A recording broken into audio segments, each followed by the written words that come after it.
Shalom Aleichem, pasen ustedes, amigos televidentes de Historia del Futuro, porque para Dios el futuro es historia. Tengan ustedes muy buenas noches y bienvenidos a una nueva conferencia que se desarrolla esta vez desde mi país de nacimiento, la ciudad de Santa Cruz, en la República de Bolivia. Quiero darles la más cordial bienvenida a esta conferencia en la cual estaré desarrollando un tema que me parece de trascendental importancia debido a los acontecimientos que se han venido dando en estos últimos días y semanas en el Medio Oriente. El título de esta conferencia es Adoradores de la Muerte, la Franja de Gaza, un conflicto difícil de resolver. Bienvenidos, un fuerte aplauso al Señor.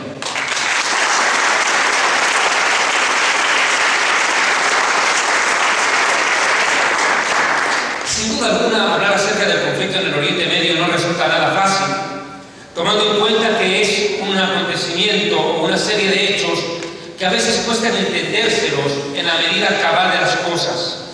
Este es un conflicto antiguo que tiene miles de años de historia.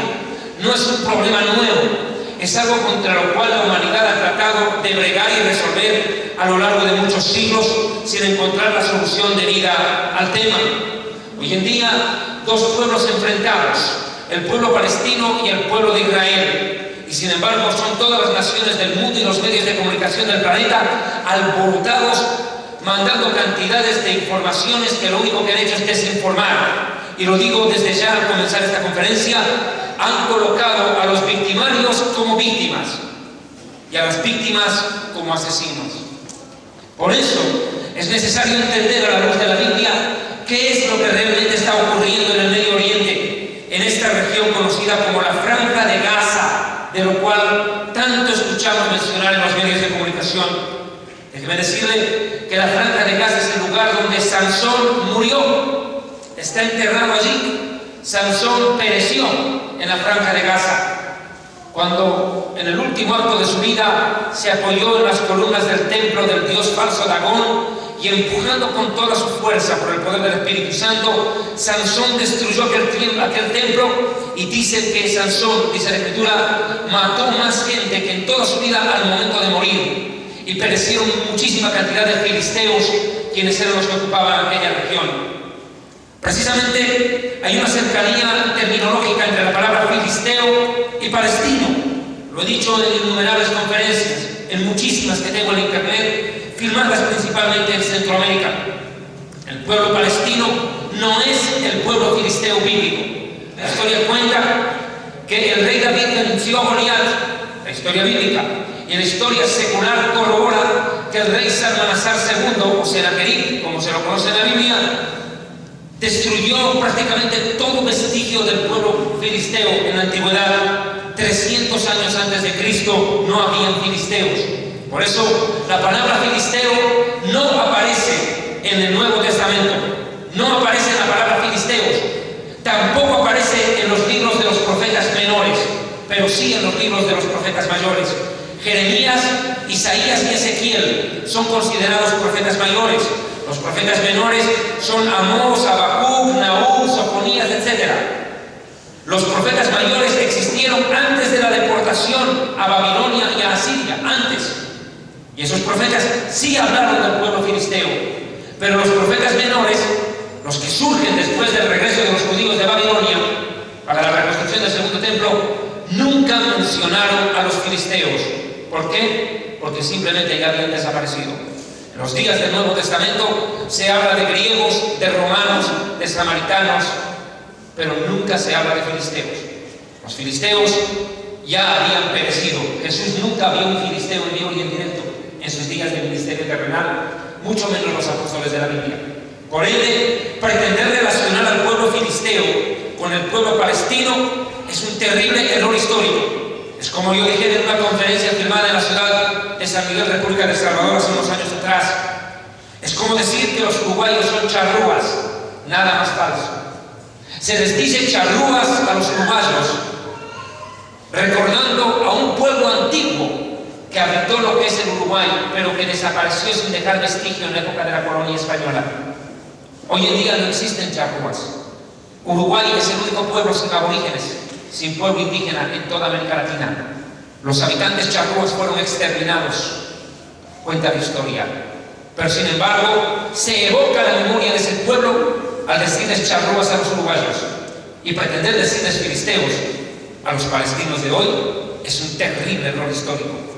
Lo cierto es que este conflicto en el Medio Oriente ha tomado aristas inusitadas. Todo comienza cuando el pueblo de Israel empieza a vivir un cumplimiento profético bastante connotado. Yo quiero ser en esto muy claro, pastores y hermanos aquí presentes y los que nos puedan mirar a través de la televisión, del internet o de las radioemisoras que amablemente nos difunden en tantos países del mundo como lo hemos podido corroborar en las últimas giras que hicimos de México, Centroamérica y otros países de Sudamérica también. Me es menester aclarar algo, por favor. Quiero que me entiendan lo siguiente de una manera muy respetuosa, lo digo. Acá nosotros, y présteme atención, por favor, présteme atención. Acá nosotros no defendemos nacionalidades. Aquí nosotros no estamos defendiendo ciudadanías. Estamos predicando verdades bíblicas que parece que el pueblo de Dios parece haber olvidado. Que quede claro una cosa. Poco importa si Juan Pérez es polaco. Poco importa si Federico Pérez es ruso, es búlgaro, checoslovaco o judío, o boliviano, o paraguayo, o brasilero. Nosotros no estamos defendiendo nacionalidades. No predicamos nacionalidades. Nuestro mensaje no se basa en la nacionalidad de las personas, porque nuestra ciudadanía ante todo está en el reino de los cielos, de donde también esperamos a nuestro Señor y Salvador Jesucristo.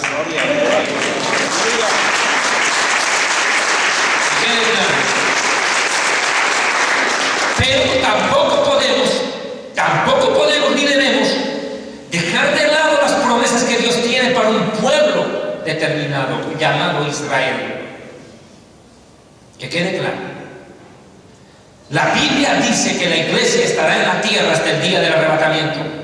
Y cuando la iglesia sea levantada a los cielos por el Espíritu Santo, el día en que suene la trompeta, cuando el Señor mismo con voz de mando, voz de arcángel y con trompeta de Dios desciende del cielo, y entonces nuestros hermanos fallecidos, los muertos en Cristo, resuciten de sus tumbas, entonces los que vivimos, los que ya no quedamos de ese momento, seremos arrebatados juntamente con ellos en las nubes para recibir al Señor en el aire y así estar con Él para siempre. Y esto nos trae aliento, dice la palabra de Dios en 1 Tesalonicenses 4, 13, 17 y 19. Pero que quede claro y entiéndase que cuando la iglesia se haya ido a los cielos, Dios volcará su mirada y su corazón en pos de Israel, como en los tiempos bíblicos. Y que quiero dejar esto también claro. Voy a tratar de poner un ejemplo. No es que Dios ha descuidado a Israel en este tiempo. No. Una madre tiene 2 hijos, no descuida a ninguno. Otra cosa es que le ponga atención al que está haciendo la tarea, le está haciendo hacer la tarea, pero no descuida al otro. Dios está trabajando con la iglesia, pero está supervisando a Israel. No es que Dios dijo, me ocupo de la iglesia y que me importa de Israel y veremos qué pasa después. No, mi amigo. Dios trabaja con 3 pueblos.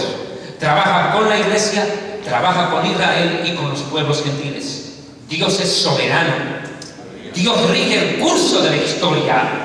No es que el hombre hace la historia como le da la gana. No, mi amigo, Dios supervisa el cumplimiento de su palabra. Sus profecías se deben cumplir. La historia no es otra cosa que el comprobante de la profecía bíblica. Que se entienda que lo que está pasando en el Oriente Medio no escapa a la soberanía de Dios. ¿No cree usted que el diablo está haciendo lo que le da la gana y Dios ni siquiera se ha enterado? No, no es así. La Biblia enseña, sobre todas las cosas, que la nación de Israel está viviendo un periodo de restauración profético. Está viviendo una etapa en la cual todas las profecías escritas, desde el Génesis hasta el Apocalipsis, están empezando a cumplirse de una manera más contundente, más clara. A lo largo de la historia, muchos teólogos predicaron y enseñaron una doctrina que la historia misma, no nosotros, la historia misma se encargó de demostrar que estaba equivocada. Y me refiero a la falsa teología del reemplazo. ¿En qué consiste la teología del reemplazo? Hablaré un poquitico de esto. La teología del reemplazo sostiene que la iglesia es el nuevo Israel, escúcheme bien, y que la iglesia hereda todas las profecías y promesas de Israel, y que ya el pueblo judío no tiene derecho ni siquiera a la salvación, que no tiene derecho ni plan ni propósito, no tiene derecho ni plan ni propósito divinos. Y esto es falso, porque esa doctrina que se predicó durante tantos siglos en algunos sectores radicales y antijudíos de la iglesia recibió una tremenda bofetada, mejor dicho, se pegaron con la piedra en la boca aquellos predicadores y teólogos, y hasta ahora muchos todavía se siguen golpeando con la misma piedra, aunque ya no tienen ni dientes que golpear. Me refiero a que a partir de 1948 el Estado de Israel resurge en medio de las naciones, y la bandera de Israel comienza a flamear en medio de los pueblos, y se empiezan a cumplir una cantidad exorbitante de profecías bíblicas que describían que el pueblo judío regresaría a su ancestral territorio sobre el final de los tiempos. Estas profecías no solamente fueron adelantadas por Moisés, ni por David, ni Isaías, Jeremías o Ezequiel o alguno de los profetas menores, como el mismísimo profeta Amós o Zacarías. Fue el mismo Señor Jesucristo el que habló sobre la restauración de Israel como una señal profética aún para la mismísima iglesia. Y no solamente el Mesías, sino los apóstoles hablaron y enseñaron enfáticamente que Israel no es un pueblo abandonado por Dios, y que la historia demostraría sobre el final de los días que Dios restauraría a la nación de Israel para colocarla sobre el final de los tiempos como la nación principal en la tierra. Aunque a mucha gente esto le arda, le duela y le moleste, no lo podrán evitar. Porque así como Dios decidió escogerte a vos entre miles de millones de personas en el mundo, te escogió Dios para que tú escucharas su palabra y escucharas hoy sentada este mensaje, así Dios también le plazó entre todos los pueblos escoger a Israel. ¿Y quién podrá rechazar a lo que Dios escogió? Usted puede decir lo que quiera y pensar lo que usted desee. Tiene libertad, pero aquí lo que importa es lo que Dios diga. Usted puede decir que Israel no merece, puede decir cualquier cosa contra el pueblo de Israel, es problema suyo. Pero me pregunto yo, ¿qué mérito hiciste tú para que Dios se fijara en ti? ¿Me está entendiendo? ¿Qué mérito hiciste tú para que Dios se fije en ti? ¿Acaso no dice Dios en la Escritura que lo vil y lo menospreciado escoge Dios? Que lo demás desechan es lo que Dios escoge para glorificarse. Pues también lo mismo dice de la nación de Israel en el libro de Deuteronomio, que no por ser la nación más grande ni la mejor, sino por ser la más insignificante, Dios la amó y la escogió y punto. Fue la soberanía de Dios de escoger una nación.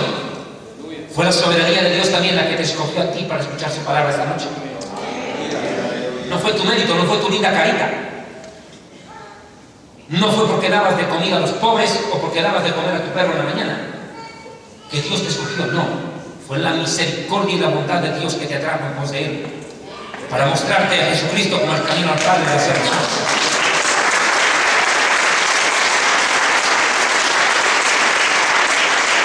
Él es el mismo Dios ayer, hoy y por los siglos.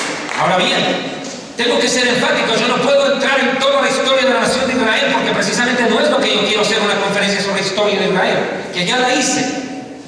Usted puede ver mi conferencia Irán-Israel, el principio del fin, en YouTube. Irán-Israel, el principio del fin, donde hago una vasta, profunda historia, análisis histórico sobre el surgimiento de la nación de Israel. Pero hoy me voy a centrar en lo que es Israel desde el momento en que el pueblo judío es disperso. En el año 70 después de Cristo se cumplen las palabras dichas por el Mesías. Yeshua dijo en Mateo capítulo 24, aquí no quedará piedra sobre piedra que no sea derribada. Y en el año 70 después de Cristo vienen las legiones del Imperio Romano a la nación de Israel e incendian el templo de Jerusalén, el templo sagrado donde Jesús estuvo predicando, ese templo donde Jesús tomó un látigo y echó afuera a los vendedores, a los comerciantes de la fe que habían convertido la casa de oración en una cueva de ladrones. Ese mismísimo templo se vino abajo cumpliéndose las profecías del Mesías en el año 70 después de Cristo. En ese momento, la nación de Israel comienza una infatigable persecución en medio de las naciones y una constante migración entre los pueblos. El pueblo hebreo es dispersado entre todos los pueblos. Cuando las legiones romanas destruyen el templo y arrasaron la ciudad de Jerusalén, lo repito una vez más, en el año 70 de la era cristiana. En ese momento el pueblo hebreo experimenta el cumplimiento de esta profecía, de Deuteronomio capítulo 28, 63, 64. En el libro Historia del Futuro me pueden seguir, página 68. Así como el Señor se gozaba en hacerte el bien y multiplicarte, el Señor se gozará en arruinar y destruirte. Y serán, escuchen, seréis arrancados de sobre la tierra a la cual entráis en tomar la posesión de ella. Y el Señor te esparcirá por todos los pueblos desde un extremo de la tierra hasta el otro extremo del mundo. La nación de Israel vive el cumplimiento de estas profecías. Cantidades de profecías bíblicas describían que la nación de Israel sería disgregada en medio de los pueblos.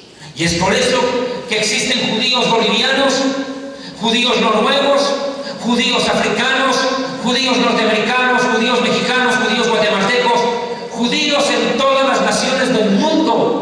No hay país en el planeta Tierra, escuchen, no hay país en el planeta Tierra donde no haya llegado gente judía y esté viva gente judía en esos países.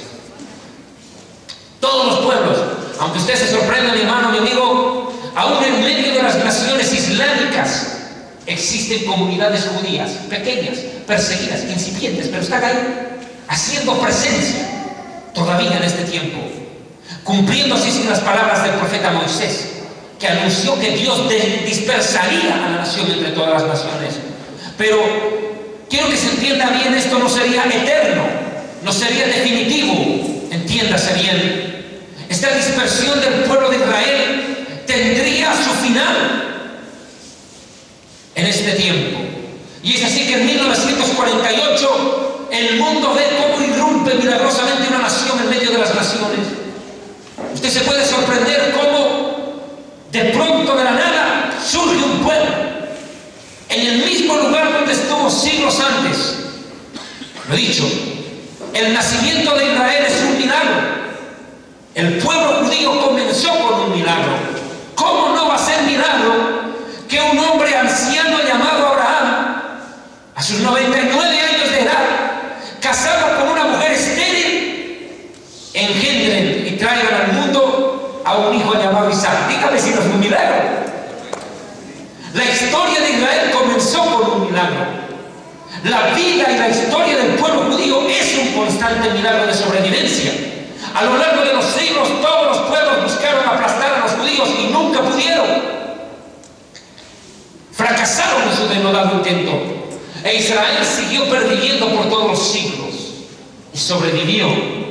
Lo sorprendente no solo es esto, que Israel sobrevive de milagro. Y aunque usted no lo crea, mi amigo,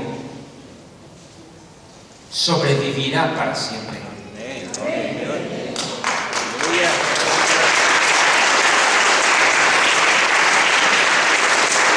Israel es el único pueblo que tiene su sobrevivencia asegurada para los días de la eternidad, del tiempo futuro.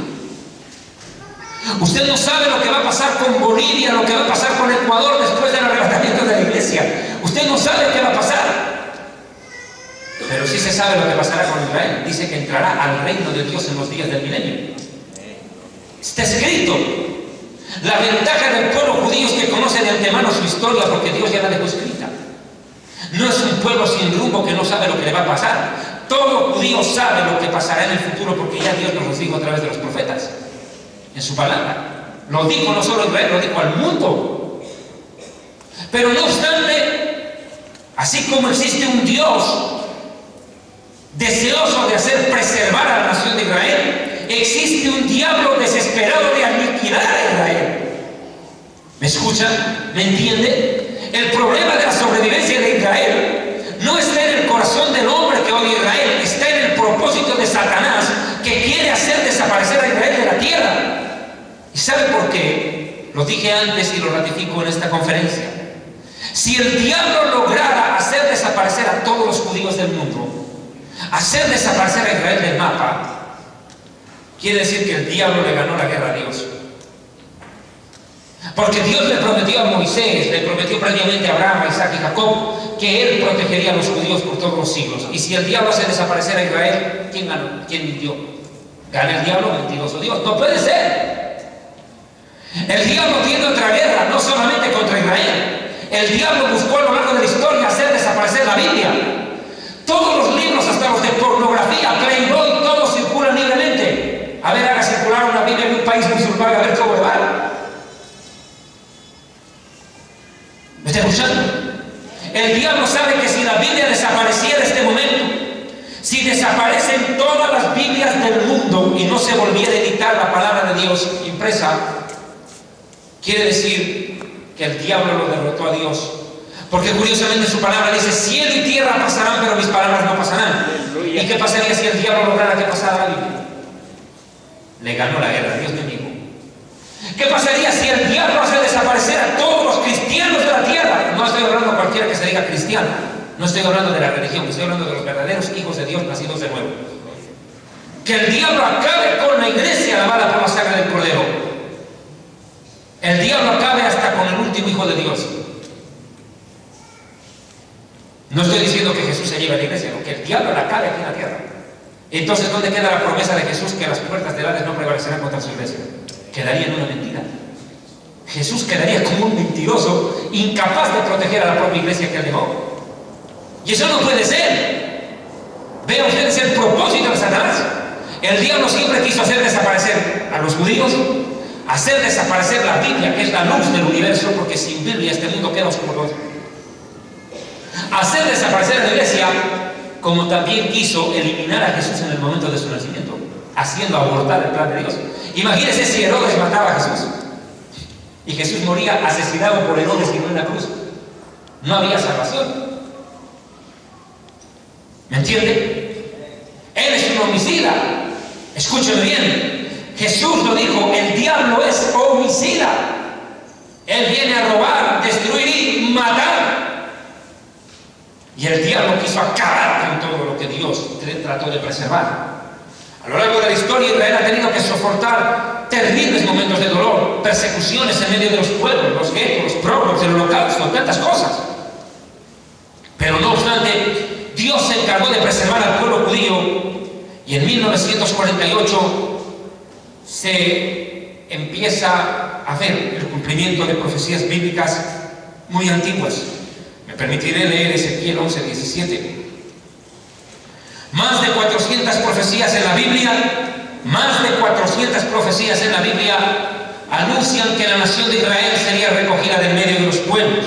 Dice la Biblia: di así, por tanto, así ha dicho el Señor: yo los recogeré de los pueblos y los congregaré de todas las tierras en las cuales estáis esparcidos, y les daré la tierra de Israel. ¿Cuál es la tierra de Israel? La tierra donde el patriarca Jacob vivió en la antigüedad.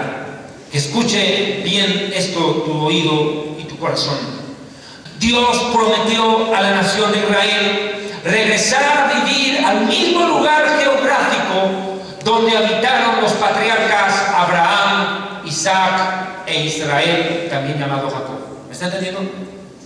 Dios no dice que los judíos habitarán en otro país al final de los tiempos. No, Dios dice: van a regresar a la tierra donde estuvieron sus primeros padres. Más clara frase: el futuro del pueblo judío está donde estuvo su pasado. Escuchen bien lo que les estoy diciendo. El futuro del pueblo judío está donde estuvo su pasado. No se puede separar el marco geográfico que Dios determinó a la nación de Israel en la antigüedad y en este tiempo. Es más, dice la Biblia textualmente en Ezequiel capítulo 36-33: así ha dicho el Señor, Dios de los ejércitos: en el día en que yo los limpie de todas vuestras iniquidades, haré también que sean habitadas las ciudades y las ruinas serán reedificadas. La tierra asolada será labrada. En lugar de haber permanecido asolada a los ojos de todos los que pasaron, dirán: esta era la tierra que estaba asolada y ha venido a ser como el huerto de Edén. y las ciudades que eran desiertas y asoladas y arruinadas, ahora están fortificadas y habitadas.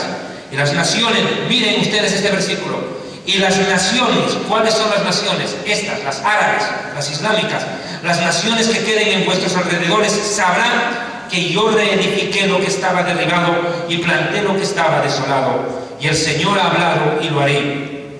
Mire usted, Dios prometió restaurar a la nación de Israel, reedificar sus ruinas, que el pueblo hebreo vuelva a habitar ciudades que antes estaban destrozadas, asoladas, en ruinas completamente, deshabitadas.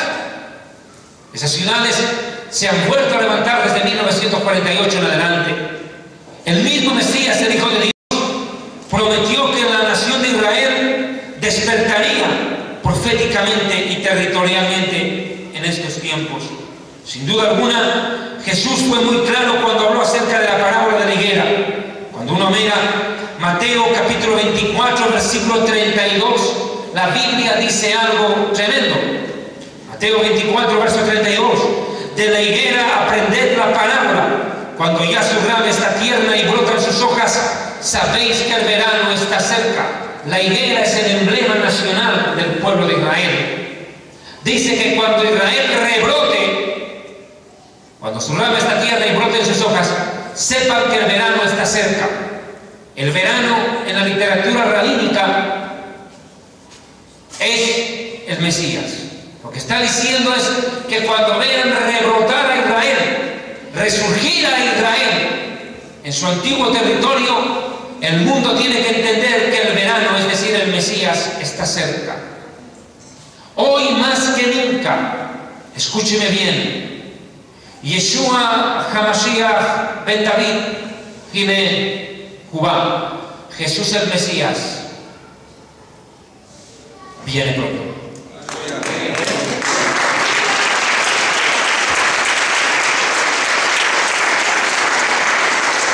Miren, la nación de Israel resurge, y es tan importantísima esta profecía, es tan clave para la nación de Israel, que si usted analiza Mateo 24, versículo 34 al 36, notará un detalle bastante importante. Mateo 24, versículos 34 al 36.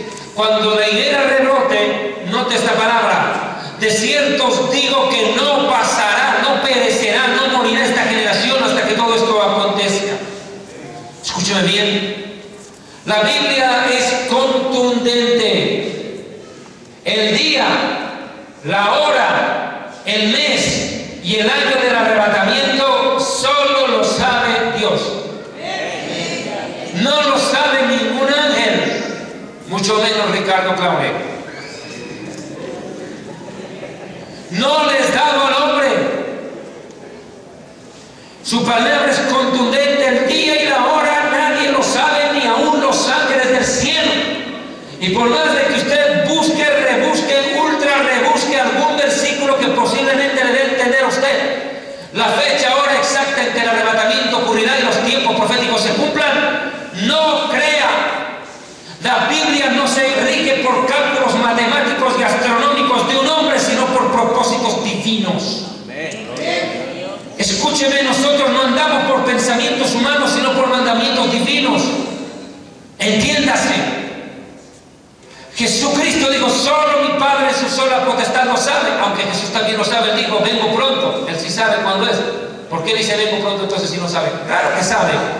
Pero hay una cosa, Deuteronomio 29 dice que las cosas secretas pertenecen al Señor.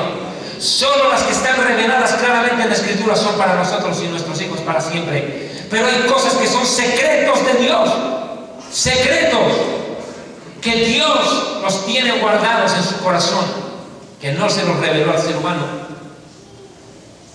Y uno de los secretos de Dios es la fecha, el día, la hora, mes y año en que ocurrirá el arrebatamiento. Lo que sí está claro es la generación. La Biblia dice contundentemente, no lo dice David Naimo, la Biblia dice que esta generación que vio rebrotar a la iglesia, perdón, a Israel como nación, Esa generación no pasará sin que se cumplan las profecías. Ahora, muchos han tratado de desacreditarme en internet, de decir que yo he fijado fecha del arrebatamiento, año. No, Jesús está dando una fecha, una época. La palabra generación tiene un sinónimo que significa época.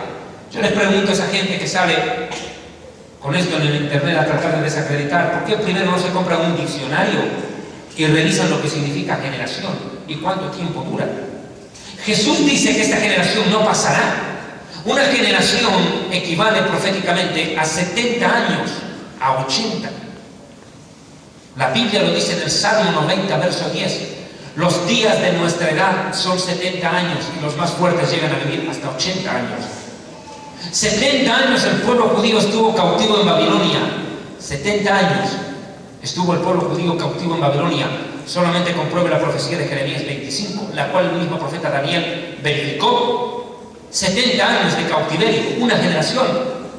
Y 70 años pasaron de Jesús hasta la destrucción del templo, una generación. Vea que los 7 son números de Dios. Han pasado ¿cuántos años desde la refundación del Estado de Israel? Estamos hablando desde 1948. 70 años, estamos llegando promedio 2018. Ahora, que quede claro, por favor, para quienes han querido malinterpretar o hacerme decir lo que yo no he dicho en una conferencia hace años atrás en el Ecuador, y que ahora sacan el pedazo en video en YouTube y no ven la prédica completa. Quiero dejar claro, estuve diciendo lo mismo que estoy diciendo ahora, que generación dura 70 años, y si Israel se fundó el 48, 70 años son hasta el 2018, pero eso no quiere decir que Jesús va a venir en 2018, puede venir ahorita. Esa generación no va a pasar. Esa generación no va a haber. Para que me entienda mejor. ¿Quiénes conocieron a Simón Bolívar o son de la época de Simón Bolívar? Levanta la mano, por favor. ¿Hay alguna suegra sobreviviente a 1825? ¿Quién conoció a Antonio José de Sucre? O por lo menos estuvo vivo o viva en la época en que Antonio José de Sucre estuvo acá.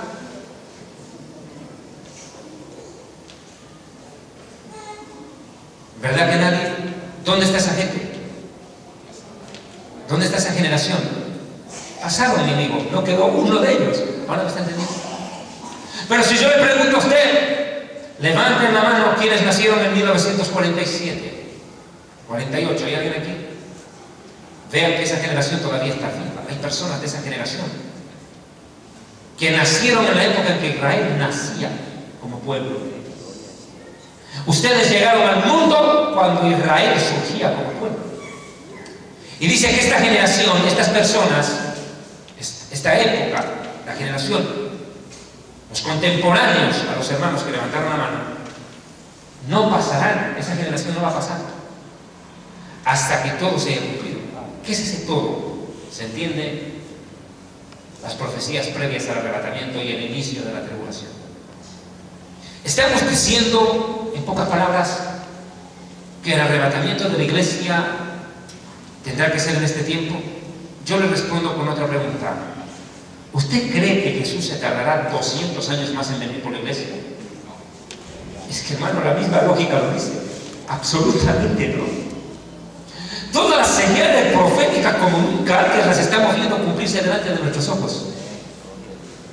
Y a mí, en lo más personal de mi corazón, no me cabe duda de decir que a mí no me sorprendería que mi Señor Jesucristo, tu Señor Jesucristo, nuestro Salvador, hiciera sonar en este mismísimo segundo esa trompeta en los cielos. Bendito sea el nombre del Hijo de Dios.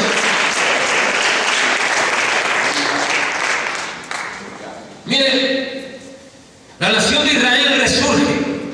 Esta generación, dice Jesús, no pasará. De cierto os digo que esta generación no pasará hasta que todo esto acontezca. Nosotros somos parte de esta generación.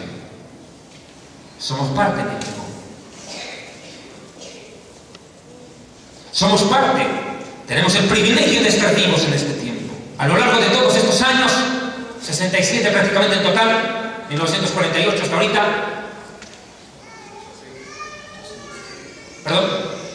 66 años.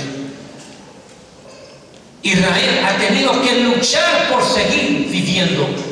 Ha sido una lucha continua de sobrevivencia, nada más y nada menos que contra los pueblos ismaelitas, los pueblos árabes, descendientes también de Abraham, el patriarca. Quieren hacer aparecer en la historia y de la nada a un pueblo llamado el pueblo palestino. ¿Este pueblo existió o no? Lo dije claramente. El pueblo palestino desapareció 300 años antes de Cristo. No existe, el pueblo filisteo desapareció 300 años antes de la era cristiana. 300 años antes de Cristo. Yo tengo una conferencia en YouTube que filmé hace años atrás en la República del Ecuador, en la ciudad de Quito, que titula Filisteos no son palestinos. Por favor, a mis amigos televidentes que están viendo esta conferencia en el mundo entero o que la estén escuchando a través de las radios o de la internet en otros países, los invito a que puedan ver en YouTube la conferencia Filisteos no son palestinos, donde explico quiénes son los filisteos, cómo surgieron. Ese tema no lo puedo desarrollar en este momento porque me apartaría de lo que tengo que enseñar. Pero el mundo árabe creó a partir de 1967, del 48 al 67 se vivieron muchos años en los cuales Israel estuvo en conflictos ya con el mundo árabe. Se les ocurrió crear un nuevo pueblo, al cual llamaron Palestina.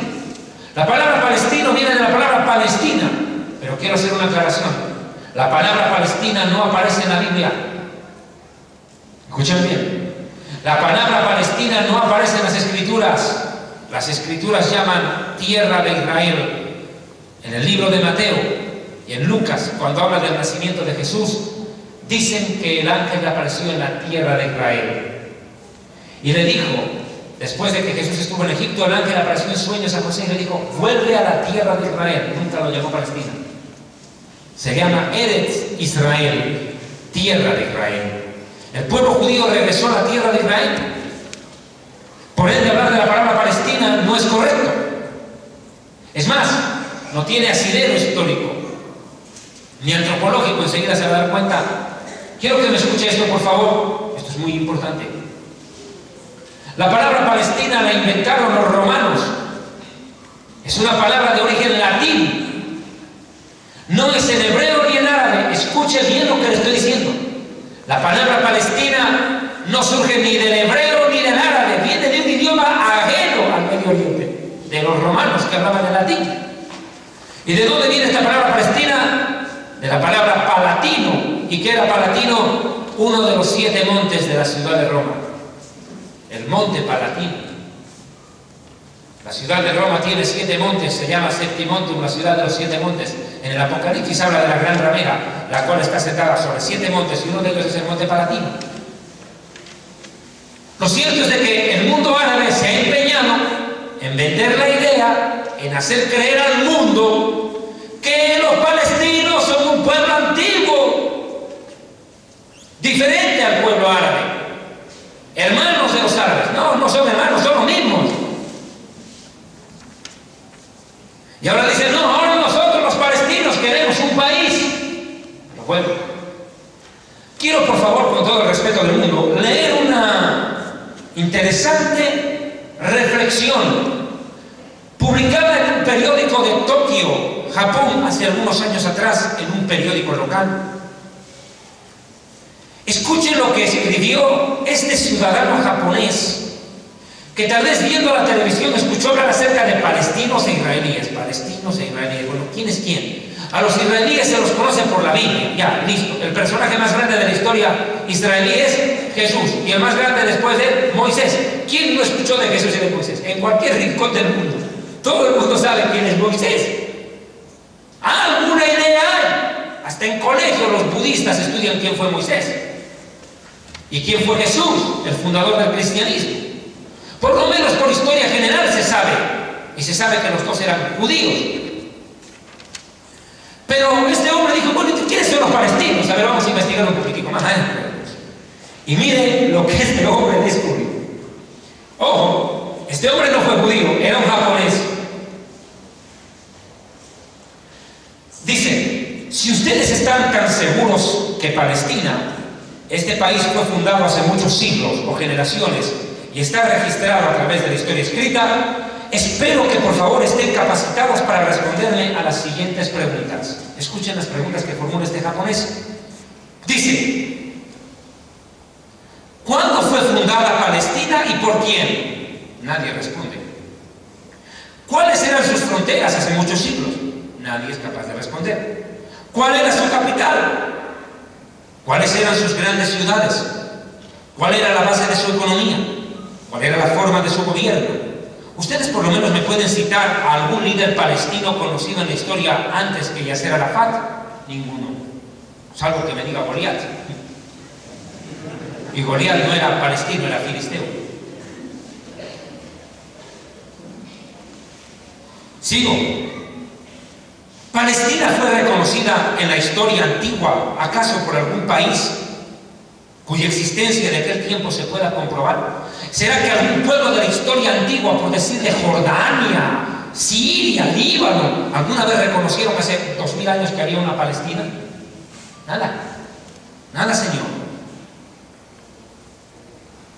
Bueno, y dice: si usted se lamenta tanto por el destino de la Palestina, responda. ¿En qué época este país fue orgulloso e independiente? Tanto dicen que Israel ocupa sus territorios, que Israel tiene sometidos a los palestinos. Bueno, entonces, ¿cuándo fueron libres? ¿Y quién lo puede comprobar? A ver dónde está su historia. ¿Cuál era su comida típica? No hay respuestas. Dice este japonés: si el pueblo que usted por engaño llama Palestina es algo más que una colección de gente salida de otros países árabes, escuche lo que está diciendo. El pueblo palestino no es otra cosa que la mezcla de ciudadanos de otras naciones árabes. Jordanos, sirios, libaneses, omaníes, de Emiratos Árabes Unidos, Marruecos, de otros países árabes. Esa gente, un grupo de ellos, se llaman palestinos. Y si ellos realmente tienen una identidad étnica definida que les asegure su derecho de autodeterminación, ¿por qué ellos entonces no les reclaman a los otros países árabes que les den refugio? A ver, esa es la pregunta. Si la gran mayoría de los palestinos de hoy no son otra cosa que jordanos, ¿por qué le piden tierra a Israel y no le piden tierra a Jordania? ¿No sería lo más correcto? ¿Me está entendiendo? ¿A quién tendrían que pedirle tierra a los palestinos? A los árabes. Porque ellos salieron de ahí. Ahora, ¿por qué desdeñaron los palestinos la oportunidad de establecer un Estado palestino basado en la resolución de las Naciones Unidas hacia 1947, que estableció simultáneamente el derecho del pueblo judío a tener su propio Estado, actualmente llamado el Estado de Israel? Ya en 1947 se habló de darles un Estado palestino y ellos no quisieron. Enseguida vamos a ver un video bastante interesante al respecto. Por favor, prepárese. Espero que usted no confunda. Escuche lo que dice este japonés. Por favor, escuche lo que dice este japonés. Espero que usted no confunda por historia a palestinos con filisteos. Cambiar etimología por historia no funciona. La etimología estudia el origen de las palabras. La historia el origen de los pueblos. No confunda. Filisteo, aunque suena parecido, no es lo mismo que palestino. Es curioso que los palestinos quieran hoy lo que rechazaron en 1947 cuando las Naciones Unidas les dieron la posibilidad de tener un Estado palestino soberano. Tokio, 2 de junio del año 2010, Yoshiro Shagamori escribe esto. Ahora, yo quiero que usted analice lo siguiente. Quiero invitarlo a ver un pequeño video, por favor, para que usted se haga un poquito la idea de lo que está pasando en Israel.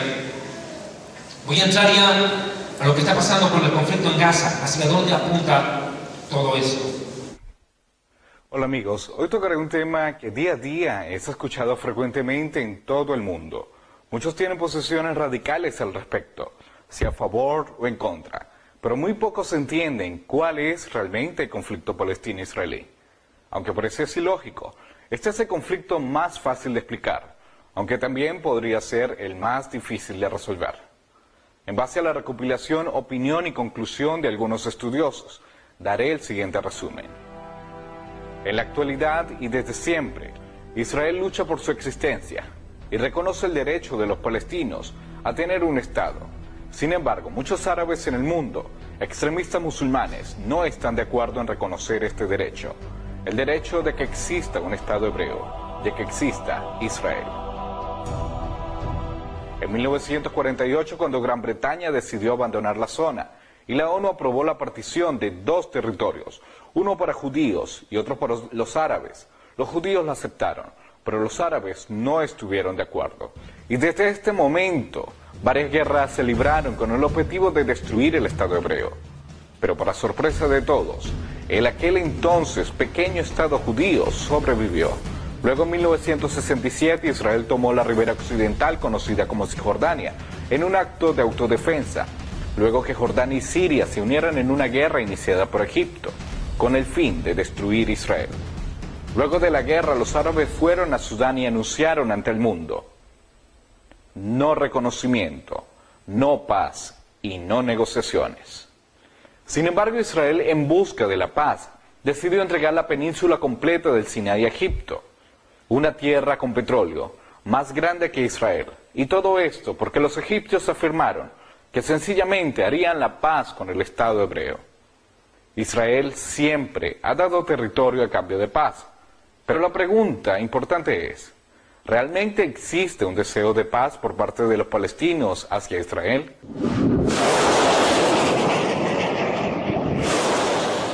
Hamás, el grupo terrorista palestino que gobierna la Franja de Gaza, tiene por lema: amamos la muerte tanto como los israelíes aman la vida. Los medios de comunicación palestinos, tanto radio como televisión, transmiten continuamente el cómo los judíos deberían morir y cómo Alá quiere que se maten a los judíos. Incluso los niños desde muy pequeños son educados para el terror. Su mayor motivación al ser adultos es unirse a grupos terroristas y participar en un atentado suicida contra la comunidad sionista.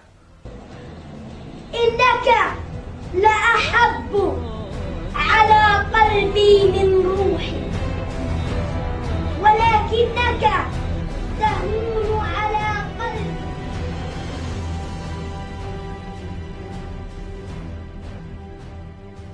Esto y muchas cosas más no lo hablan los medios de comunicación. La realidad no es precisamente lo que escuchamos o vemos. Ahora la pregunta es: ¿cómo Israel logrará establecer la paz entre tanto odio? Si Israel decidiera dejar de luchar por su existencia, el resultado sería la inmediata destrucción del Estado hebreo y el asesinato en masa de judíos. En cambio, si los árabes bajaran sus armas, en ese mismo momento habría paz, porque Israel reconoce y respeta el derecho de los palestinos y árabes a existir. Describir el conflicto palestino-israelí es sencillamente decir que este es el conflicto que siempre existirá, mientras que un lado quiera desaparecer al otro lado. Israel acepta el derecho de los palestinos a existir. Pero ¿por qué para muchos Israel no tiene derecho a existir?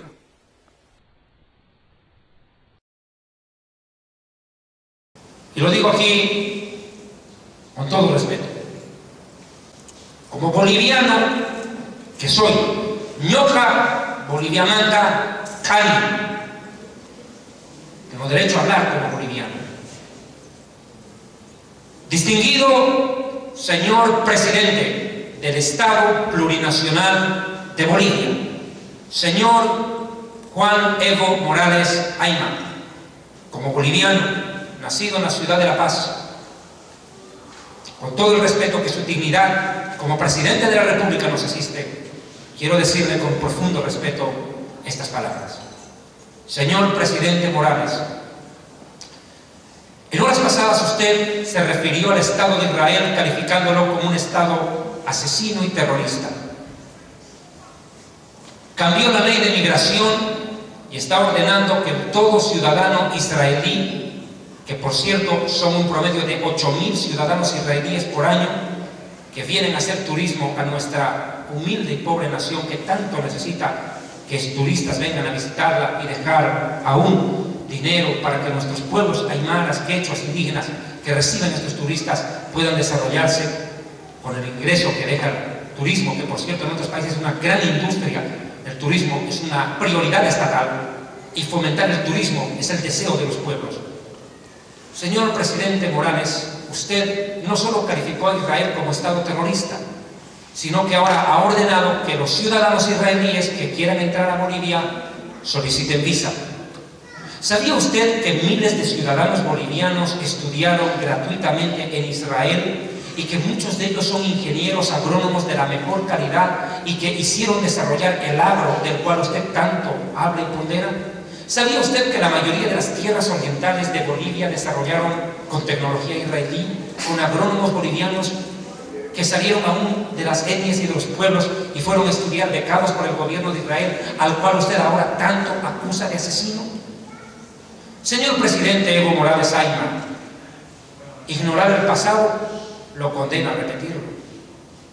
Señor Evo Morales Ayma, usted no solamente habla a nombre de los presidentes o del gobierno boliviano, usted está hablando a nombre de un Estado. Nosotros conocemos su amplia vocación democrática. Señor Evo Morales, usted es presidente de la República y no puede alegremente emitir semejante declaración sin practicar lo que usted tanto reclama, democracia. ¿Por qué no hace un plebiscito y le pregunta a la mayoría de los bolivianos si declarar a Israel como terrorista es apoyado por la mayoría del pueblo? ¿No le parece más una posición personal y política antes que nacional? Señor presidente, Bolivia tiene muchos problemas. No ande buscándole enemigos a nuestra nación sin razón alguna. Señor presidente Evo Morales Ayma, quiero decirle algo con todo respeto. El grupo Hamas no es un sindicato cocalero, es un grupo terrorista y asesino. Señor Evo Morales, yo no quisiera que usted fuera vecino de ellos, no se lo deseo. Señor Evo Morales, con todo respeto, no siga los pasos de su amigo Hugo Chávez, que maldijo a Israel desde el fondo de sus entrañas y de sus vísceras, y por maldecir al pueblo de Dios, Dios lo maldijo a él y terminó con un cáncer precisamente en las entrañas y las vísceras. Señor Evo Morales, con todo el respeto, como Yoja Boliviamanta Cani, yo soy boliviano y me siento orgulloso de serlo, quiero decirle algo, señor Evo Morales. Estamos en un año de elecciones y quiero mencionarle lo siguiente. Evangélicos y evangélicas de Bolivia, a la hora de votar, no se olviden que Evo Morales se fue contra el pueblo de Dios. No se olviden. Señor Morales, usted está perdiendo votos en medio del pueblo que ama a Dios, porque preferirán votar por lo que la Biblia manda y no por lo que usted diga. Amén. Amén.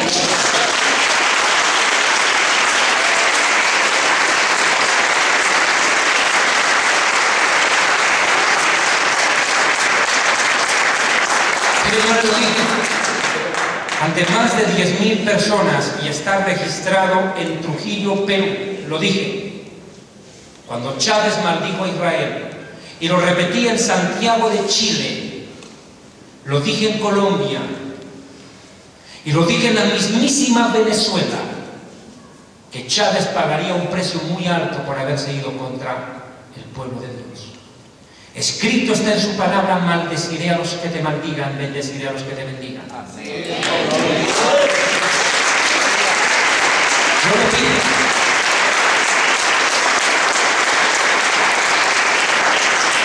analice usted un detalle. El presidente Rafael Correa Delgado, digno presidente de la República del Ecuador, a quien yo conocí en persona. Yo viví 10 años en el Ecuador. El presidente Rafael Correa hace pocos días atrás dijo claramente: admiro al pueblo de Israel, no cerraré su embajada. Señor Morales, una llamadita telefónica, no le cuesta nada. Pregúntale a Correa qué es lo que admira del pueblo judío. Quién sabe, lo haga entender a usted. Señor presidente, por favor, le pedimos, tome conciencia y no se vaya a meter donde no debe. Señor Morales, tal vez usted nunca leyó una Biblia completa, pero se lo recomiendo, hágalo. Yo sé que muchos pastores en Bolivia a usted le hablaron del Dios de la Biblia, no de la Pachamama, no del Inti. Le hablaron del Dios vivo y verdadero, creador de todo cuanto existe y respira. Usted sabe de ese Dios, porque Dios mismo se encargó de hacérselo saber. Si usted prefiere escuchar a los yatiris y los callahuayas y no a los predicadores de la palabra de Dios, Dios le tomará cuenta, pero no traiga más maldiciones a nuestra nación.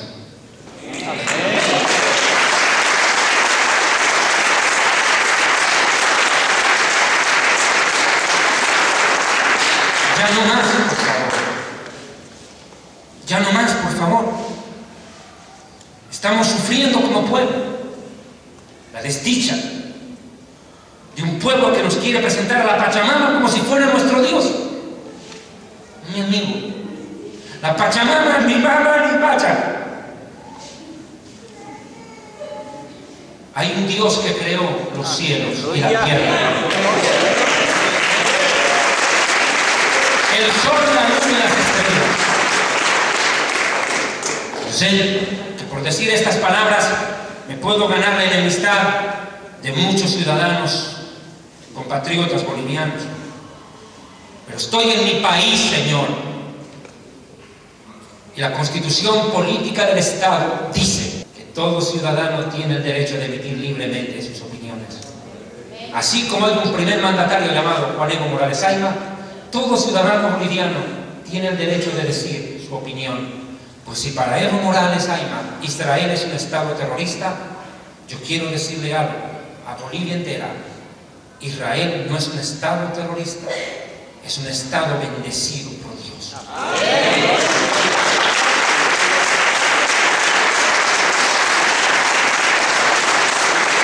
Aquí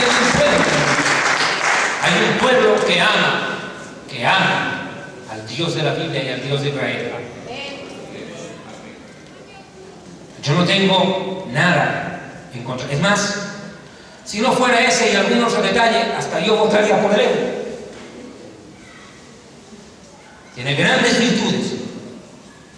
Ha hecho buenas cosas también. Pero también Chávez hizo ciertas cosas buenas, pero se equivocó en la más importante, mi amigo. Y le costó buscar. No solo a él, sino a muchos. Ahora, ¿qué es lo que está pasando en Israel? ¿Será que Israel es un estado asesino, criminal y terrorista? Aparecen en la televisión las noticias que dicen: niños palestinos murieron. Pero qué curioso, esos niños no murieron por accidente, salieron a buscar la muerte porque ellos salieron con la idea de que al morir matando serían héroes. ¿Sabía usted? Y esto lo digo también con respeto a nuestras autoridades gubernamentales. ¿Por qué no averiguan cuánto cuesta cada túnel que Israel está destruyendo en la Franja de Gaza? ¿Sabían ustedes que cada túnel podría dar lugar a la construcción de 3 hospitales o por lo menos 2 escuelas? Y en vez de construir universidades, colegios, escuelas, hospitales, prefieren hacer túneles para meterse como topos a Israel, salir por dentro de las alcantarillas y ¡pum!, morir matando. ¿Sabían ustedes que las Naciones Unidas asignan un presupuesto anual a los palestinos, a la autoridad palestina? Les entregan dinero en efectivo para que construyan hospitales, carreteras, desarrollen tecnología, y que toda la plata que reciben de todas las naciones del mundo, porque todas aportan a través de sus gobiernos a los supuestos refugiados. ¿Sabían ustedes que con esa plata están comprando bombas en vez de darle a comer a sus niños? ¿Por qué reclaman derechos humanos? ¿Por qué reclaman derechos de los niños palestinos a los judíos y no se los reclaman a sus propios padres y gobernantes que utilizan a estos niños como bombas humanas? Mientras los soldados de Israel ponen el pecho a la bala protegiendo a una mujer y a un niño, ¿qué hacen los terroristas? Colocan a la mujer y al niño delante de ellos y apuntan para que la bala le caiga al niño. Utilizarlos como carne de cañón. Yo quisiera pedirles que por favor vean este video, que a continuación voy a mostrarles un video un poquito extenso, dura 15 minuticos. Pero por favor, bolivianas, bolivianos, no traguen cuento, escuchen la otra realidad.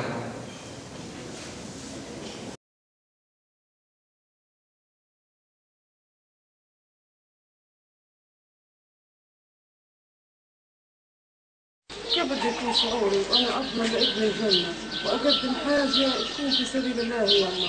والله يما أنه أعز يوم بمر علي هذا اليوم، لأني يعني بشعر إنه ربنا رد علي شوية إني قدمت إشي في سبيله. ونفسي يما أقدم المزيد عشان بس لمرضاة الله بس، عشان ترفع راية لا إله إلا الله فوق فلسطين يما. هذا اللي بدنا إياه، بدنا حكم إسلامي يما أعيشه. لكن أنا بودعوش للموت يما، بودع على حياة أحسن من الحياة هذه، حياة الآخرة اللي ربنا وعدنا. أنا والله يما لو عندي 100 ولد زي محمد لأقدمه بنفس صافية، يعني طواعية شديدة. صحيح فيش أغلى من الأولاد، لكن من أجل الله يرخص له ذلك.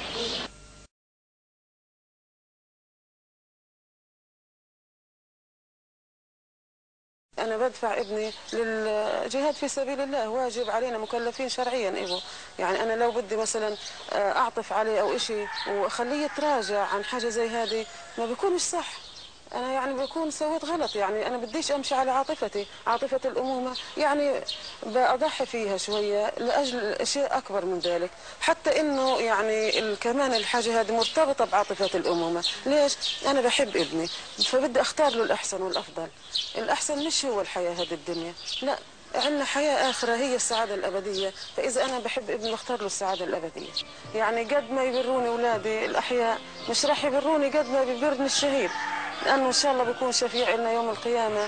مش بدي أحسن من هذه الحاجة، وإن شاء الله ربنا يضمن لنا الجنة معاه. فما برجوش يعني خير أكتر من هيك، يعني أكتر بر قدموا إلي محمد اللي هي شهادته. Ellos no piensan como vos, que tú darías todo porque tu niño crezca, porque tu niño vaya al colegio, porque tu niño juegue con otros niños, un partido de fútbol, con carritos o con canicas. Tú quieres a tu hijo verlo crecer, estudiar, tener una profesión, casarse, ser feliz, progresar en la vida. ¿Acaso no es tu meta como padre? ¿Aló? ¿Me está escuchando? Pero la meta de estos padres no es esa. La meta no es traer hijos al mundo para que esos niños crezcan, jueguen, crezcan, se desarrollen, se hagan hombres. No, no, no. La meta para estos padres es traer hijos al mundo para que maten a otros.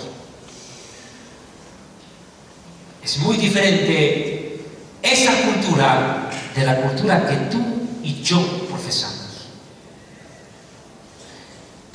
Para estas madres, su abnegación no es dar su vida por sus hijos. No, no, no. Para estas madres, su más grande anhelo es que su hijo muera matando a otros. Otra frase que a mí me parece contundente, dicha en este video realizado en Israel. No habrá paz en Medio Oriente mientras uno quiere exterminar al otro. En este caso, el mundo palestino quiere exterminar a Israel. Digo bien, porque usted nunca escuchará, escuche bien, nunca escuchará de la boca de un político o militar israelí que sea cuerdo y lúcido una frase que diga: vamos a matar a todos los árabes y nos vamos a acabar, que no quede ninguno. Jamás lo dijeron ni lo han dicho. Y lo dirán. Porque nadie como el pueblo judío para saber lo que es un intento de exterminio, cuando hace años atrás, menos de 100 años atrás, 6 millones de judíos morían exterminados por el solo delito, entre comillas, delito de ser judíos, a manos de unos que se creyeron una raza superior, los nazis en la Alemania, en Europa de la antigüedad. Por ende, no es que Israel quiere exterminar a los palestinos y a los árabes. Son los palestinos y los árabes que dicen: yihad, guerra santa, exterminar a los judíos. ¿Acaso no recuerda usted la declaración del ex presidente de Irán cuando dijo: vamos a borrar a Israel del mapa? Solo basta escuchar esas declaraciones. ¿Por qué cuando Israel se defiende peca de victimario? Pues porque cuando uno se defiende lo atacan. Todo el mundo tiene derecho a defenderse, menos Israel. Ahora, ¿cómo comenzó el actual conflicto, que prácticamente ya tiene un mes? El actual conflicto de Israel con los palestinos no lo provocó Israel. Oiga, por favor, seamos justos, honestos, ecuánimes. Por favor, yo les pido un poco de lucidez. El conflicto que se ha desatado en estas semanas no lo provocó Israel, lo provocaron terroristas palestinos que se metieron a Israel y secuestraron a 3 muchachos adolescentes en la flor de la vida y los mataron, los hicieron desaparecer. Y no obstante, empezaron encima a tirar una lluvia de misiles, bombas contra Israel. ¿Qué tenía que hacer el ejército de Israel? ¿Quedarse cruzado de brazos? ¿Aplaudir? ¿No defender a sus ciudadanos?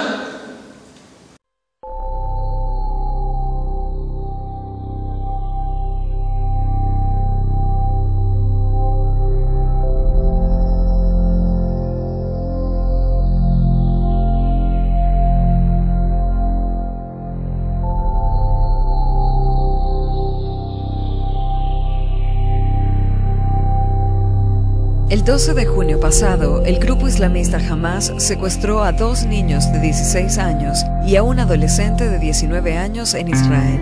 No los secuestró por dinero ni por ninguna otra razón distinta a la religiosa. Se trataba de judíos y por ende eran enemigos, aún tratándose de niños. En su búsqueda, el ejército israelí se ha enfrentado con diversos grupos que los ha atacado con piedras, molotovs y armas. En uno de esos enfrentamientos murió un niño palestino de 15 años alcanzado por una bala. La muerte de este niño es lamentable y viene a sumar otra víctima al conflicto palestino-israelí. Sin lugar a dudas que cuando ocurre algo así, el ejército debe revisar si el procedimiento realizado fue el correcto. La muerte de niños nunca debe tomarse a la ligera. Sin embargo, esto no es casualidad, pues dice relación con otra de las aristas del conflicto que no es entendida por Occidente. Para los islamistas, como lo es Hamas, los niños y la población civil en general son parte del material de guerra con el que cuentan. Es así de simple, pues, para ellos, el valor de la vida humana es muy inferior al beneficio de atacar infieles. Para ellos, todos los no musulmanes son infieles, pero los judíos son considerados los peores. هؤلاء هم اليهود باختصار وإن لنا عندهم نحن المسلمين لثأرا لا والله لن ينقضي إلا باستئصالهم بإذن الله تعالى لأنهم حاولوا ابتداء قتل نبينا صلى الله عليه وسلم مرات.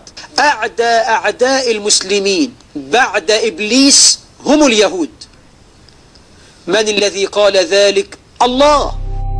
Así, es muy probable que el niño palestino que murió haya sido alentado desde su casa y escuela a enfrentarse contra el enemigo sionista. El premio, un funeral de héroe, tal como el que efectivamente recibió, y quizás pasar a ser famoso. Famoso porque en territorios palestinos, los jóvenes muertos en enfrentamientos o en ataques suicidas son el equivalente a las estrellas del deporte y la música en Occidente. Son publicados en gigantografías y en material publicitario. Además, en muchas ocasiones, sus familiares reciben pensiones vitalicias pagadas por las autoridades palestinas, que a su vez se financia de donaciones, principalmente de Occidente, haciendo aún más atractivo morir por la causa. ¿Cuál es la evidencia que soporta la afirmación tan dura que estamos haciendo? Mucha. De hecho, hay tanta como uno quiera ver. En sitios como palwatch.org o memrivtv.org está lleno de ella. Everywhere you go in the city, you see massive posters of martyrs. It's like they're celebrities, and many of them look very young. The glorification of the fallen is so pervasive, even mothers seem to embrace it. Take the case of Mariam Farhat, mother of 19-year-old Mohammed. Unable to join the fight herself, Mrs. Farhat offered up her son instead. Mrs. Farhat insists she raised her son from the time he was a boy to die an early death. She even went so far as to help him enshrine his legacy by appearing in his martyr video. These images were beamed throughout the Middle East, making a celebrity of both Muhammad and Mrs. Farhat. I brought them up to be martyrs, to become martyrs for the name of Allah. Mrs. Farhat is certainly unusual, but I couldn't help wondering if other mothers here were raising their children the same way. Mrs. Farhat is not done. She says she's now pushing her other children to become martyrs. She took me into Muhammad's old room, now occupied by another son. It was such a chilling visit, but the most disturbing image to me was Nadal's young grandson sitting within inches of an AK-47 rifle. Básicamente, el adoctrinamiento islamista, es decir, musulmán radical, incluye, entre otros, utilizar espacios civiles como hospitales, escuelas y mezquitas como lugares de atrincheramiento y para disparar. Dawa, Hamas's system of social welfare in Judea and Samaria. Hamas uses this network to indoctrinate Palestinians and support terrorism. Through its schools and youth movements, the terrorist organization instills radical values in children.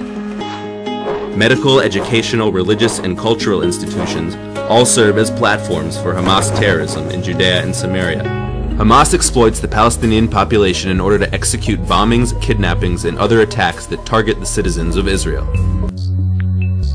Utilizar civiles como escudos humanos. Hamas has fully integrated human shielding as a basic element of its terrorist doctrine, initiating live fire attacks against Israel Defense Forces from within civilian crowds. Civilians, including women and children, are also exploited by being placed at military targets which Hamas expects to be attacked. المواطنون وفور سماع نبأ التهديد باستهداف المنزل خرجوا من منازلهم متوجهين إلى منزل الجعابير ليشكلوا دروعا بشرية في محاولة لمنع قصف المنزل. ولذلك أصبح الموت عند الشعب الفلسطيني صناعة تجيده النساء، تجيده كل من في هذه الأرض. ذلك شكلوا دروعا بشرية من النساء والأطفال والشيوخ والمجاهدين، وكأنهم يقولون للعدو الصهيوني إننا نحرص على الموت كما تحرصون على الحياة. Promover el martirio y glorificar la muerte en enfrentamientos contra el enemigo, independientemente de si se trata de civiles o militares, adultos o niños. Inculcar que el mayor premio de la vida es morir por la causa, promoviendo el martirio como modelo a seguir. نعم. كيف مضت أيام الحرب عليكي؟ كنت خايفة وخايفة إنك تموتي وخلص تروحي من الدنيا ولا؟ لا ما كنتش خايفة. كنت أتمنى الشهادة في سبيل الله تعالى. إن شاء الله. حتى يعني دعاء طفلة صغيرة لما تتجاوز عمرها، كم عمرك يا دعاء؟ 10 سنوات. ما شاء الله لم تتجاوز 10 سنوات. وأتمنى الموت في سبيل الله شهادة وكلنا نتمنى.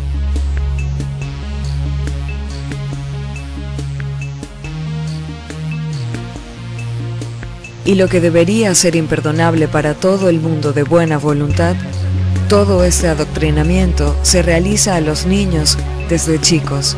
En otras palabras, no dejan que las personas elijan su actuar cuando tienen criterio formado, sino que directamente les lavan el cerebro a los niños.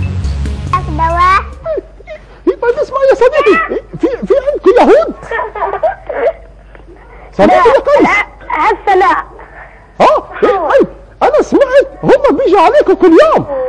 بس هسه لا. طيب اسمع يا صديقي، اعمل ايدك هيك. مخيم.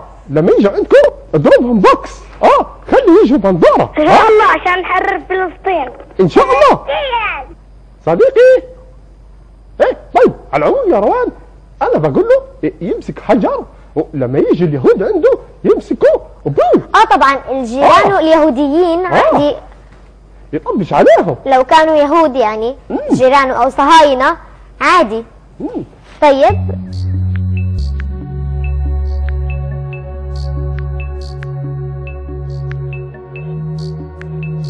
Por la gravedad de la situación, donde niños de ambos lados están sufriendo de sobremanera, les pedimos que revisen la evidencia que señalamos. Consideramos que es clave que se entienda esta arista para poder acercarse a la verdad del conflicto y con ello poder aspirar a una solución. La paz no llega basada en mentiras y distorsiones de la realidad, ni con un diagnóstico equivocado. Dado todo lo anterior, esperamos que los musulmanes moderados levanten su voz para contener a los hermanos más radicales. Hoy son muy pocas las voces que se escuchan, haciendo a la mayoría moderada cómplice de lo que hacen sus hermanos radicales. También esperaríamos mayor comprensión por parte de Occidente sobre el complejo escenario que enfrenta Israel, pues enfrenta una contraparte que no solo la quiere destruir, sino que emplea a civiles deseosos de convertirse en mártires en su causa. Occidente debe entender que Israel no enfrenta a un enemigo común y corriente, es un enemigo fanático que además no está solo contra Israel, sino contra todos los infieles. De hecho, los que enfrentan a Israel pertenecen a la misma ideología que están masacrando a los cristianos en Medio Oriente y África. Entre ellos Boko Haram, el grupo islamista que secuestró a más de 200 niñas en Nigeria por educarse y ser cristianas. Queremos manifestar nuestra sincera esperanza de que la gente de buena voluntad, especialmente musulmanes, levanten su voz, como lo hicieron en el rezo que realizaron junto a los judíos en el lugar del secuestro el pasado 17 de junio. Valoramos el riesgo que asumieron los líderes musulmanes que participaron en este evento. Podrían parecer exageradas nuestras palabras sobre el riesgo para los líderes musulmanes, pero no lo son. Ustedes acaban de ver en este material, se habrán dado cuenta un detalle muy particular. Para los niños, morir matando en nombre de Alá los convierte en estrellas. Sus familias reciben jugosas recompensas económicas por entregar a sus hijos a la muerte. Definitivamente, para ellos es un verdadero negocio morir matando a otros. Imagínense lo que les estoy diciendo. Es un negocio. Por eso esta mi conferencia se llama Adoradores de la Muerte, porque estamos hablando de gente que cree que la muerte es el objetivo de la vida. Definitivamente en la franja de Gaza lo que tenemos es máquinas de matar en muchos casos. Ellos están presentando una propaganda fantástica, en eso hay que reconocerles. Los palestinos están ganando la guerra en publicidad, porque presentan a Israel como el agresor. El Hamas, este grupo terrorista, literalmente aplica esta frase: ponga cuidado y enmárquela en grande.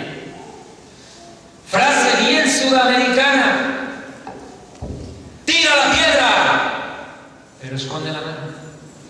Literal es eso lo que está haciendo Hamas. Es lamentable, claro que sí, duele que cuando Israel responde a la lluvia de misiles desde el aire con bombardeo, esas bombas caigan sobre hospitales, sobre escuelas de kinder, sobre colegios. Claro que sí, duele. Pero ¿qué hacemos si son los mismos padres y los mismos líderes del Hamas quienes disparan los misiles desde esos hospitales? Es más, se ha sabido en las últimas semanas que cuando lanzaron misiles desde los hospitales, los soldados del Hamas impidieron que la gente que estaba en el hospital escapara cuando Israel respondiera. Se colocaron con revólveres, con ametralladoras en la puerta del hospital, y cuando los pacientes querían escapar al enterarse que desde el techo habían lanzado un misil contra Israel y que era inevitable la respuesta de Israel, quisieron desarmar. Cerraron la posibilidad de que los pacientes escapen. O sea, y Hamas lo que quería es que sí o sí la bomba caiga sobre esos enfermos. ¿Para qué? Para decir: ¡ha bombardeado un hospital! En pocas palabras, el Hamas, este grupo terrorista, literalmente aplica esta frase: ponga cuidado y enmárquela en grande. Frase bien sudamericana. Tira la piedra, pero esconde la mano. Literal es eso lo que está haciendo Hamas. Eso es una injusticia lo que se está perpetrando contra Israel. Es una mala propaganda, es una difamación, porque nos muestra los dos lados de la realidad. ¿Cómo puede ser posible que cristianos que se dicen ser hijos de Dios, evangélicos, nacidos de nuevo, que saltan, brincan, saltan en las congregaciones diciendo que su nombre está en el libro de la vida y se creen salvos, cristianos, entre comillas, publican en el Facebook: Israel es un asesino, es un criminal, bla, bla, bla, bla, bla? ¿Qué clase de cristianos son? Yo puedo entender que los inconversos le den la espalda a Israel, pero que cristianos que con la Biblia que inspiró el Dios de Israel, que profetas judíos escribieron este maravilloso libro que cambia la vida del ser humano, que sabiendo que Jesús es el rey de los judíos y que la salvación viene de los judíos y que la Biblia dice que el evangelio es para el judío primeramente y después al gentil, y la Biblia dice en Romanos que Dios no desechó a su pueblo de Israel, al cual desde desconoció. Dios no desechó a Israel. Salgan a atacar al pueblo judío de la manera más inmisericordia. Yo me pregunto, si esos cristianos evangélicos vivieran en Israel y vieran una lluvia de misiles que caen día y noche sin parar desde la franja de Gaza, ¿opinarían lo mismo?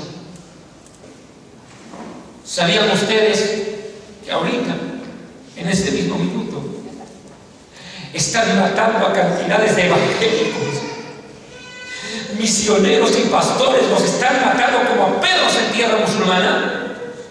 ¿Sabía usted que para los musulmanes, judíos y cristianos, somos denominados infieles y que nuestro destino a la luz del Corán es ser asesinados y que merecemos morir como perros? ¿Sabían ustedes que si ahorita el Islam acabara con todos los judíos, los siguientes en morir serían ustedes? Increíble, le voy a leer una noticia emitida estas horas últimas en la televisión y en el internet. Están pidiendo a gritos ayuda. Vean en el internet. Están degollando a los pastores evangélicos en las tierras musulmanas y están jugando fútbol con las cabezas de ellos. Miren las escenas en el internet. Están quemando vivos a nuestros hermanos evangélicos en esas iglesias. ¿Y por qué el mundo no grita igual? Mundo de ciegos, de cerdos y de idiotas. Todo el mundo tiene derecho a defenderse, menos Israel.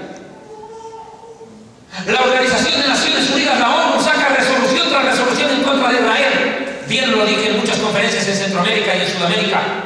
Debería llamarse ONU, Organización de Naciones Unidas, dos puntos, pero contra Israel. Unidos, pero contra Israel. Para eso sí se unen. Miren lo que dice. Hay un parque en Mosul, Irak, donde se está decapitando sistemáticamente a niños cristianos y ponen su cabeza encima de palos. Están siendo decapitados, sus madres cristianas son violadas y asesinadas. A sus padres los están colgando. Relata Arabo, cuya comunidad tiene sus raíces precisamente en Mosul. Este es un crimen contra la humanidad. 300.000 cristianos han sido asesinados en Irak. ¿Y dónde está el mundo? ¿Por qué no protestan? ¿Por qué callan? Cuando millones de cristianos están en peligro en las tierras musulmanas, ahí no dicen nada. Yo quisiera decirles a esa gente que defiende a los terroristas del Hamas y que dicen que son cristianos: mi problema no es con usted si es ateo. Usted no entiende ni quién es Dios, menos va a entender quién es Israel. Me pregunto, ¿qué Biblia lees tú? Yo quisiera pedirte a ti, predicador falso o hermano falso, que defiendes el terror en nombre de Dios, tú que crees que morir matando está correcto y defiendes al asesino cuando la Biblia dice no matarás. Me pregunto yo, ¿por qué tú no vas con tu Biblia y te paras en la franja de Gaza con tu Biblia y a voz en cuello gritas: Jesucristo es el camino, la verdad y la vida, nadie llega a Dios sino por él? Quisiera ver cuántos segundos dura tu cabeza en su lugar. ¡Anda, hazlo! Ve y párate en la plaza de Teherán en Irán. Párate en la plaza principal de Kabul en Afganistán. Párate en Rabat, Marruecos. Párate en el Sudán. Y predica que Jesucristo es el único que salva. ¡Anda, hazlo! Y vas a saber lo que hacen con tu cabeza. Tal vez ni te enteres. Tu familia sí, la reciba de recuerdo. Qué fácil es defender el terror cuando uno no lo ve de cerca. Y quiero decir una cosa, la palabra Hamas en árabe, perdón, en el hebreo, significa cruel, sanguinario y violento. Curiosamente las palabras que en el Génesis Moisés utilizó para definir a Ismael, describiendo lo que Dios había dicho, que sería un pueblo sanguinario y violento.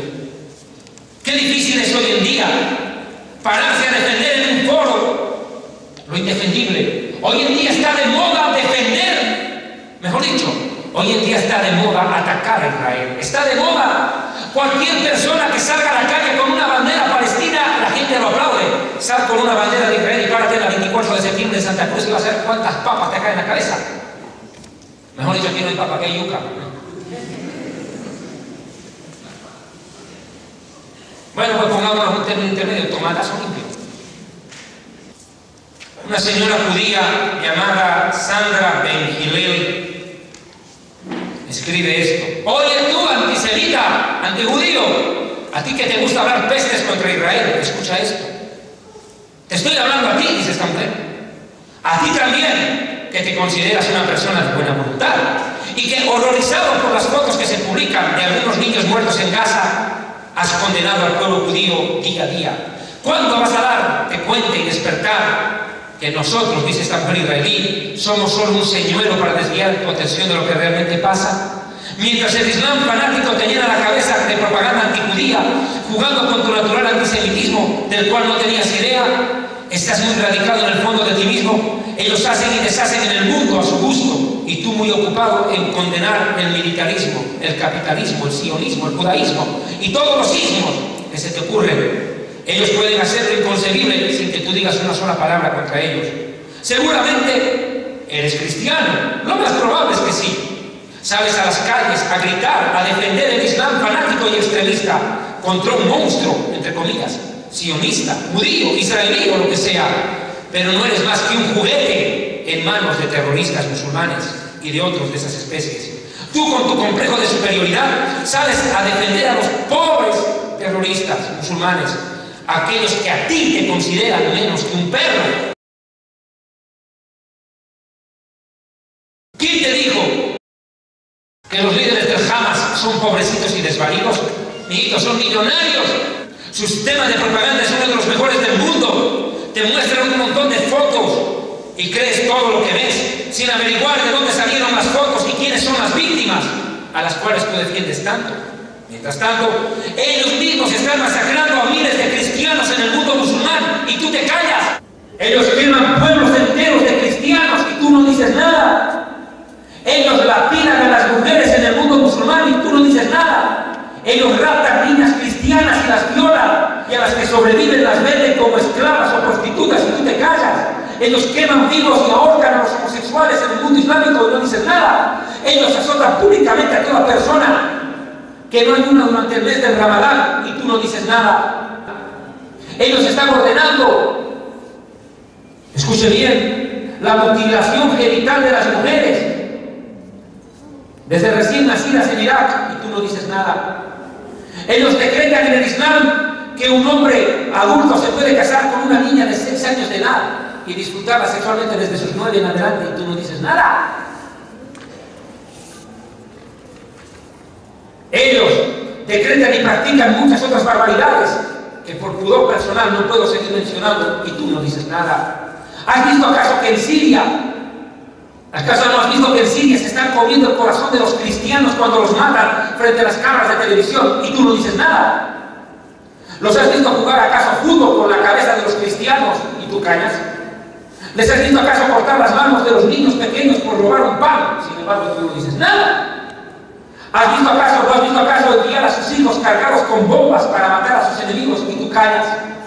Les has visto matar a los niños pequeños con un tiro en la cabeza y tú no dices nada. ¿Qué excusa tienes? ¿Cómo te justificas? Estás embebido de tu odio antijudío y no ves lo que pasa con tu propia gente cristiana a la cual ellos están matando. No ves lo que haces ni te das cuenta por repetir como un loro todas estas acusaciones contra Israel y el pueblo judío. ¿No ves cómo se están apoderando los radicales de Europa y de América? Ya no puedes ni siquiera razonar por ti mismo. ¿Acaso no te das cuenta que con esta actitud tú mismo les estás abriendo las puertas a los terroristas en América? No me vengas a mí con el cuento de que son pobres prófugos palestinos. Ninguna nación árabe quiere recibir a esos palestinos y ahora se están viniendo a vivir acá. ¿Quién quisiera tener como residentes a 80.000 terroristas del Hamas en Bolivia? Levanten la mano. Ellos no son nuestras víctimas, dice esta mujer judía, son víctimas de su propio fanatismo. Ellos practican lo que se conoce como la guerra santa, la yihad. La yihad tiene dos bases, la yihad mayor y la yihad menor. La yihad mayor se entiende como la lucha contra nuestros instintos al mal. Un musulmán entiende que tiene una guerra santa contra su propia inclinación al mal, al pecado. Creo que todos de una u otra manera luchamos contra la maldad de nuestro corazón. Pero también existe otro tipo de guerra santa, contra todos aquellos que se oponen a la fe musulmana. Personas o pueblos merecen desaparecer. Y esa es la que están practicando ellos. Ellos en nombre de su Dios, Alá, el cual no es el Dios de la Biblia, por cierto, están masacrando a millones de judíos y cristianos y persiguiendo a otras religiones en el mundo. Su libro, el Corán, Al-Qur'án, la recitación escrito 600 años después de la Biblia por el profeta Mohammed o Mahoma, instiga en muchos capítulos o surras a matar judíos y cristianos. ¿Y acaso no leen eso? La Biblia dice claramente que el amor al prójimo es una norma de vida, pero para ellos no. Para ellos matar al que no cree lo que ellos creen es ley. En la surra número 8, versículo 12 dice: cortad el cuello a los infieles, pegadles en los dedos, gustadlo, para que ellos tengan el fuego eterno. Está permitido degollar, apedrear, lapidar, desmembrar partes del cuerpo a los infieles. ¿No está viendo cómo? Al grito de Allahu Akbar, Alá es el más grande Dios, ante las cámaras de televisión agarran un cuchillo y degüellan a un cristiano o a un judío y lo muestran como un heroísmo y el mundo árabe los aplaude. Estamos defendiendo la barbarie, no la civilización. Como dijera Mario Moreno Cantinflas en su película Su Excelencia, ustedes habían entendido mal. La frase era amaos los unos a los otros, ahora es armaos los unos contra los otros. Se hace culto de la barbarie, a lo bueno se llama malo, a lo malo se llama bueno. Lo que está pasando en la Franja de Gaza es un crimen, sí, pero no contra los palestinos ni contra el Hamas, un crimen contra la misma humanidad, perpetrado por terroristas que creen que al morir matando a otro llegarán al paraíso, cuando su propio libro, el Corán, les promete que 72 mujeres vírgenes los esperan por cada hombre en el paraíso. Eso es lo que les dicen: si tú mueres matando judíos, te va a dar Dios como premio 72 mujeres vírgenes en el paraíso. Ándate, ¿qué esperas? Cuando sus propias madres entregan a muerte a sus hijos. Yo no sé si puedo mostrar algunas fotografías. Miren las fotografías que están circulando en internet. Esa realidad que no quieren mostrar. Israel está soportando una propaganda intensa, más terrible que la lluvia de misiles. Miren, por favor, este es un misil disparado desde un edificio de la ONU. La misma Organización de Naciones Unidas tiene edificios en Gaza. Y miren para qué sirven: para lanzar misiles a Israel. Siguiente fotografía. Precio de un túnel en la Franja de Gaza: $3 millones. ¿Saben lo que es eso? Son túneles de 1,80 de alto, larguísimos, que cruzan por debajo de la Franja de Gaza y de Israel. ¿Y saben qué querían? Escúchenme bien. Querían, atiéndanme bien esto por favor, los terroristas de Hamas pretendían mandar a 300.000, escuchen, 300.000 hombres cargados de explosivos al mismo tiempo por esos túneles en una fecha determinada por ellos e irrumpir violentamente en Israel y provocar una verdadera masacre. Israel, ¿qué está haciendo? Está bombardeando los túneles.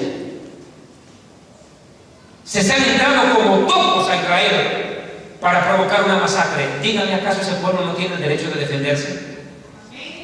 Mire usted, terroristas gazatíes, o sea, de la Franja de Gaza, se infiltraron en el territorio israelí a través de esos túneles. Pero mire, siguiente foto. El precio de los túneles de Hamas cada túnel de Hamas equivale a 350 camiones con materiales de construcción. Con estos materiales se hubieran hecho 86 casas, 7 mezquitas o templos islámicos, 6 escuelas y 19 hospitales con cada túnel. Y mire cómo están viviendo en la miseria, porque toda la plata la usan para atacar a Israel. Siguiente dato. Mire esta fotografía, le pido por favor, deténgase ahí, no me la mueva. Mire esta fotografía. Es un niño que ve morir a su madre y cuando hacen las tomas, mire cómo se ríen agarrando la foto. Mire usted esa foto, mírela. Yo no sé si la puede ver con claridad. La madre supuestamente muere en los brazos del niño que llora impotente mientras su señora madre fallece. Y cuando han terminado la secuencia de fotos, miren cómo salen burlándose con la foto que montaron. Y esa foto se la muestran al mundo. Israel masacró a una pobre mujer y dejó huérfano a un niño. Y después la madre y el niño aparecen burlándose con la foto que hicieron montaje. Seguro se echaron salsa de tomate encima. El Dios de Israel guarda el pueblo judío. Quiero decirles algo, hermano, antes de ir terminando. El otro día, un periodista francés entrevistó a un terrorista del Hamas y le dijo: ¿cómo puede ser posible que ustedes lancen tantos misiles y nunca lleguen a destino? Siempre terminan por otro lado los misiles, que acaso no saben apuntar bien. Y responde el terrorista del Hamas: nosotros apuntamos bien y disparamos, pero el Dios de ellos los desvía los misiles. Ese es el Dios de Israel, el Dios de Abraham, de Isaac y de Jacob. Está circulando un video en internet donde los misiles del Hamas salen disparados desde la Franja de Gaza y por ley de gravedad los misiles tienen que caer, pero ocurre que cuando están para empezar la bajada suben de nuevo y explotan en el aire, rompen la ley de la gravedad. Dios mismo está desviando los misiles. Israel ha dicho abiertamente que la cúpula de hierro, ese método, ese invento, es el encargado de desviar los misiles en el aire y hacerlos explotar antes de que caigan en Israel. Sí y no, algunos sí, pero otros no. Uno de los comandantes del ejército de Israel han publicado recientemente esta noticia, hace 3 días atrás. Un comandante, un encargado de este sistema de los antimisiles de Israel, salió en una declaración impresionante en la televisión y en la radio israelí. Dice: yo estaba sentado, dice, controlando el equipo antimisiles palestino y vi de pronto que llegaron una lluvia de misiles. Sin embargo, había uno que se pasó. Traté de derribarlo, le lancé un misil para que lo haga chocar en el aire y lo desvíe, y no pude. Lancé otro misil para desviarlo y tampoco pude. Tuve que activar, dice este hombre, tuve que activar la alarma, porque era inevitable que caería sobre la ciudad y mataría por lo menos, escuche bien, a 350 personas al mismo tiempo. Activé la alarma para que la gente no salga de sus refugios y evitar el mayor daño posible. Pero dice, de la nada, dice este hombre, el radar que tenía a su cargo soltó la información de que se levantó un viento huracanado en cuestión de centésimas de segundo, de la nada. Y el viento ¡fum!, sopló ese misil y lo mandó a otro lado. Y lo tiró al mar. Y este hombre dijo: lo primero que yo grité es: Dios existe, Dios existe. Ese es el Dios de Israel. Él está vivo y existe para siempre. Él defenderá a su pueblo. La Biblia dice que todas las naciones se levantarán contra Israel en el último tiempo, pero Dios la defenderá. Pero el poderío militar de Israel tenía que resurgir. Zacarías capítulo 12, versículo 6, la Biblia advierte que Israel despertaría militarmente en el último tiempo. La gente está sorprendida ¿Cómo puede ser posible que Israel, un país con 10 millones de habitantes, que esté enfrentando a 700 millones de árabes y 1.300 millones de musulmanes en el mundo? Mire la proporción. Son 1.300 millones de musulmanes en el mundo. 700 millones de ellos son árabes. Israel apenas tiene 10 millones, es el 0.5 de la población mundial. Israel sigue sobreponiéndose y venciendo. ¿Cómo puede ser prácticamente que un ejército tan chiquitico venza todo lo que se le viene encima? Solo la mano de Dios podría hacerlo posible. Zacarías 12, versículo 6. En aquel día pondré a quienes, a los capitanes de Judá, de Israel, como brasero de fuego entre la leña y como antorcha ardiendo entre las gavillas, y consumirán a diestra y siniestra todos los pueblos. ¿De dónde? De alrededor. ¿Y quiénes son los de alrededor? Son estos mismos. Y Jerusalén será otra vez habitada en su lugar, en Jerusalén. Mire usted, dice que los capitanes de Israel, o sea, los militares, van a hacer estragos contra aquellos que atacan a Israel. El mundo está sorprendido, perplejo. ¿Cómo puede ser posible que Israel, tan pequeñito, David contra Goliat, siga sobreviviendo? Porque mire, los militares tienen la ayuda de Dios. Israel no empieza las guerras, se defiende de los ataques, pero el ejército de Israel es ayudado por Dios. Esa es la realidad. ¿Ustedes o no? Muchos dicen de que es con la ayuda yanqui. No, señor, están viendo de que Dios está desviando los misiles. Mire, Ezequiel 37:10 dice que Israel tendría un ejército fuerte en el final de los tiempos. Y profeticé como me había mandado. Y entró en ellos un espíritu y vivieron y estuvieron sobre sus pies. ¿Qué cosa? Un ejército grande de extremo. Militares que se levantarían a defender Israel. El Zahal, el FDI, las fuerzas de defensa de Israel, el ejército israelí. Quiero decirle algo, mi hermano. Israel va a experimentar victorias militares como en la época bíblica de David, antes de la tribulación. Es más, yo he filmado una prédica en la República del Salvador, Irán e Israel, el principio del fin. Véala. Zacarías 12:8. Israel prácticamente se convierte en invencible como ejército en el fin de los días. En aquel tiempo defenderá el Señor. ¿Quién? El Señor defenderá al habitante de Jerusalén. ¿Y acaso no está pasando eso? ¿Cómo los misiles salen y no llegan al territorio israelí? Dios está defendiendo a Israel. No es el ejército, es el Dios de Israel. A Él sea la gloria y el honor. El Señor defenderá al morador de Jerusalén. El que entre ellos fuere débil en aquel tiempo será como David, que venció a Goliat. Y la casa de David, es decir, la tribu de Judá, será como Dios, como el ángel del Señor delante de ellos. Dios ha enviado sus ángeles a defender a Israel. Yo escuchaba ahora otro día a un predicador decir, impresionado por lo que está pasando estos días en la franja de Gaza y en Israel, que son los ángeles de Dios los que están desviando los misiles. Dios está enviando ángeles para proteger al pueblo judío. En aquel tiempo, dice, yo procuraré destruir a las naciones que vinieran contra Jerusalén. Mis hermanos, pero sobre todo el Salmo 122 es contundente. Pray for the peace of Jerusalem. Beten för das fride från Jerusalén. Pedid la paz de Jerusalén. Sean bendecidos, prosperados los que te aman. Oramos por ese pueblo bendito, por esa nación que Dios escogió, porque de esa nación viene aquel que vino a dar su vida por nosotros. El mundo le debe gratitud a Israel. Romanos 11 dice que no seamos arrogantes en cuanto a nuestro modo de pensar en torno a Israel, que Dios ha endurecido en parte a Israel, en parte. Pero cuando la iglesia sea arrebatada, haya entrado la plenitud de los gentiles y la iglesia se vaya al cielo, en aquel día Dios restaurará a Israel y todo Israel será salvo.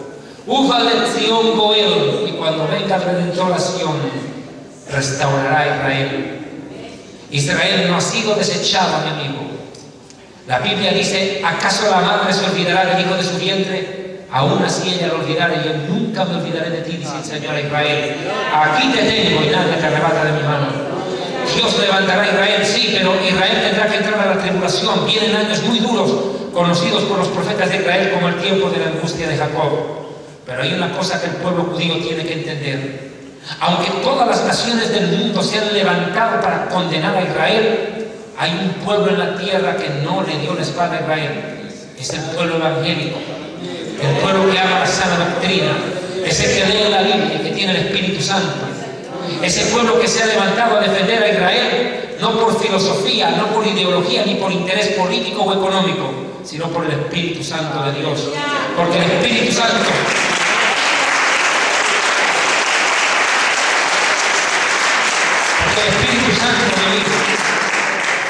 El Espíritu Santo enseña en su palabra que Dios ama a Israel y nosotros tenemos que amar lo que Él ama. Dios bendiga a Israel. El Señor te bendiga desde Sion. Dios bendiga a su pueblo. Dios guarda a Benjamín Netanyahu. La pregunta es, tal vez usted me dirá, ¿de qué lado está Dios? ¿Sabe de qué lado? De Israel. Dios los bendiga, buenas noches.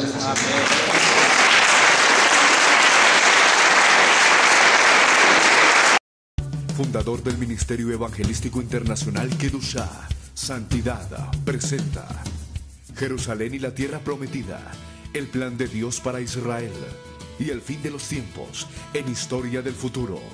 Porque para Dios, el futuro es historia. Visita nuestra página web www.historiadelfuturo.tv, porque para Dios, el futuro es historia.